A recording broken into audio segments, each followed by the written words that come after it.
দিল্লিতে শেখ হাসিনার সাম্প্রতিক বক্তব্য নিয়ে যখন ঢাকা দিল্লি সম্পর্কে চলছে টানাপোড়েন, ঠিক তখনই সামনে এলো এক চমকপ্রদ খবর। বাংলাদেশ সেনাবাহিনীর জন্য খোদ ভারত থেকেই আমদানি করা হলো টিয়ার গ্যাস সেল। শুক্রবার ৭ আগস্ট সন্ধ্যায় বেনাপোল স্থলবন্দর দিয়ে দেশে আসে এই চালান। বেনাপোল বন্দরের ভারপ্রাপ্ত কর্মকর্তা উপপরিচালক রুহুল আমিন নিশ্চিত করেন, ভারতের নরেন্দ্র এক্সপ্লোসিভ লিমিটেড থেকে ১৪৫টি কাঠের বাক্সে করে আনা হয় ২.৩ টন কাঁদানে গ্যাস। বন্দরে পৌঁছানোর পর প্রয়োজনীয় শুল্ক ও আনুষ্ঠানিকতা দ্রুত সম্পন্ন করে চালানটি খালাস দেওয়া হয়।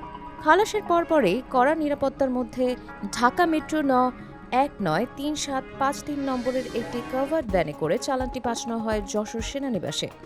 নিরাপত্তার এই পুরো প্রক্রিয়া ছিল ২ স্তরের ব্যবস্থা। বেনাপোল বন্দর থেকে শার্শা পর্যন্ত দায়িত্বে ছিলেন বিজিপি সদস্যরা, আর শার্শা থেকে যশোর সেনানিবাস পর্যন্ত নিরাপত্তার ভার নেয় বাংলাদেশ সেনাবাহিনীর একটি বিশেষ দল। রুহুল আমিন জানিয়েছেন, আগামী ৯ আগস্ট যশোর সেনানিবাস থেকে চালানটি নেওয়া হবে ঢাকায়। উল্লেখযোগ্য বিষয় হল, ঠিক এই সময়েই দিল্লিতে দেওয়া হাসিনার বক্তব্য নিয়ে বাংলাদেশ সরকার প্রকাশ্যে ক্ষোভ প্রকাশ করেছে, প্রশ্ন তুলেছে ভারতের ভূমিকা নিয়েও। এমন কূটনৈতিক টানাপোড়েনের মধ্যেই ভারত থেকে সরাসরি সামরিক সরঞ্জাম আমদানির এই ঘটনা তৈরি করেছে বাড়তি আগ্রহ।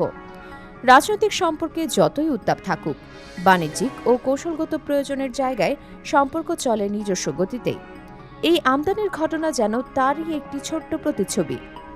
কূটনীতির মঞ্চে উত্তেজনা যতই থাকুক, বাস্তবতার মাটিতে দুই দেশের নির্ভরতা এখনও অনেক জায়গায় গভীরভাবে জড়িয়ে আছে।